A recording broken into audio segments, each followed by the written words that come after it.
All right, let's jump right in. We are going on a high speed marathon through the most important current events you need to know about. We've sifted through all the noise to give you a clear, quick rundown of the headlines that are really shaping our world. The goal here is simple: make it easy to follow and even easier to remember. So let's get this started. Here's the game plan. We'll kick things off with the big players on the world stage. Then we'll zoom right into India to celebrate some incredible recent milestones. After that, we're going to look at the tech that's literally building our future, dive into some cool cultural moments, and then we'll finish strong with a recap from the world of sports. It's a full slate, so let's get to it.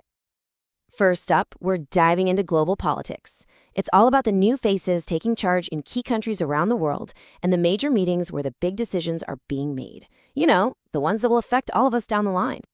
So, who are these new leaders you should have on your radar?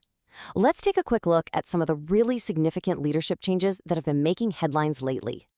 Okay, this gives us a fantastic snapshot. Down in Australia, we've got Anthony Albanese as the new prime minister, which could mean a real shift in the country's approach to things like climate policy. Over in Singapore, Lawrence Wong is taking the helm, and many see this as a move toward a more modern style of leadership.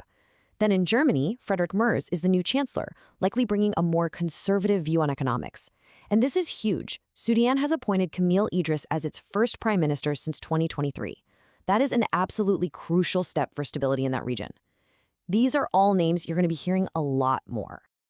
But, it's not just about the people in charge. It's also about where they meet and what they're actually talking about. So let's check out some of the key international get-togethers that have been setting the global agenda. I want you to remember this number, 78. I know, it sounds random right now, but trust me, this number has had a massive impact on global health policy this year. Let's see why. And there it is, the 78th World Health Assembly in Geneva. This is one of the most important events on the entire global health calendar. It's where leaders from all over the world get together to set priorities and make decisions that quite literally affect the health of millions and millions of people. And hey, it wasn't just about health. The diplomatic calendar was absolutely buzzing. You had the BRICS nations meeting in Brazil to talk about the future of energy. In Rotterdam, experts gathered for the World Hydrogen Summit to explore this amazing clean fuel source.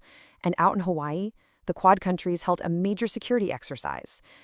So yeah, world leaders have been pretty busy trying to tackle some of our biggest challenges. Okay, now let's bring our focus back home to India, which has been making some truly incredible progress across the board. This section is all about celebrating some of the country's most impressive recent firsts. I mean, the pace of what's happening in India right now is just remarkable. So let's take a look at some of these groundbreaking firsts that have been in the news. Wow, this slide really shows the amazing diversity of India's achievements. Let's just walk through these.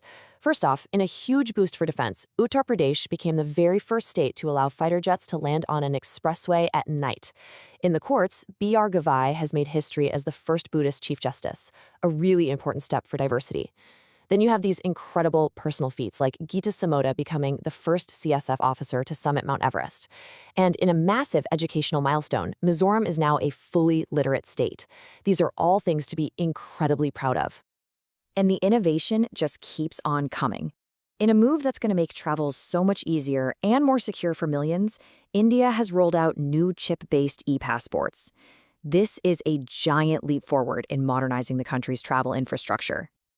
All right, time to look to the future. In this section, we're exploring some of the most exciting breakthroughs in technology, AI, and energy, the stuff that is absolutely going to revolutionize how we all live and work. The race for clean energy is definitely on, and we're seeing some fascinating stuff happening. In India, you've got Arunachal Pradesh tapping into the Earth's own heat with its first geothermal well. Super cool. Meanwhile, halfway across the world in Denmark, they're launching the world's first commercial e-methanol plant. It's just a great example of how different places are finding different solutions to the very same problem. You know, artificial intelligence isn't science fiction anymore. It is here, and it's changing everything. In India, Chhattisgarh is paving the way with the country's first AI-based data center. China has taken it to a whole other level with the world's first AI hospital. Just think about that for a second. And, in a really forward-thinking move, Kerala has made robotics a compulsory subject in all its schools. It is so clear that AI is going to be a massive part of our future. Just when you finally got your head around 5G, guess what? The world is already getting ready for the next massive leap in mobile tech. And that, of course, is 6G. And India is making it very clear that it plans to be a leader in this next tech revolution. We're talking about speeds that could make today's internet feel like dial-up, opening doors to possibilities we can't even imagine yet. The recent Bharat 6G 2025 conference in New Delhi was all about mapping out that future, which is a sure sign that India is serious about being a global player in this space. Okay, let's go from the cutting edge of tech to the timeless traditions that define us. In this section, we'll check out some really interesting cultural events, heritage news, and community stories that have been making waves. One of the coolest things about culture is how it celebrates unique, local things. So I have a little question for you.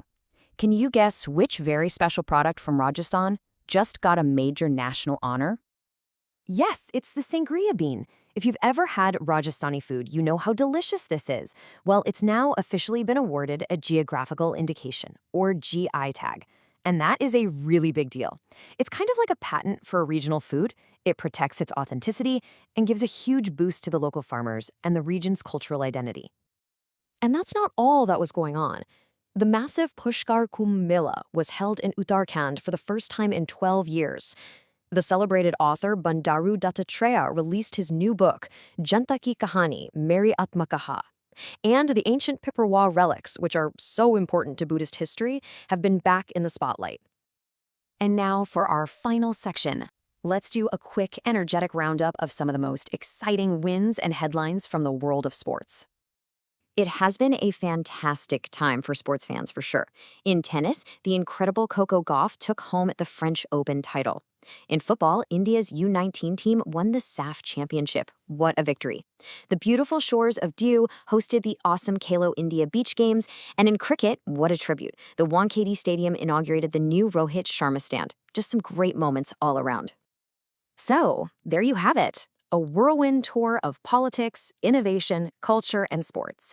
These are the moments that have really shaped the last 6 months, and it leaves us with one big question, right? What's next? What headlines are we going to be talking about 6 months from now? Only time will tell.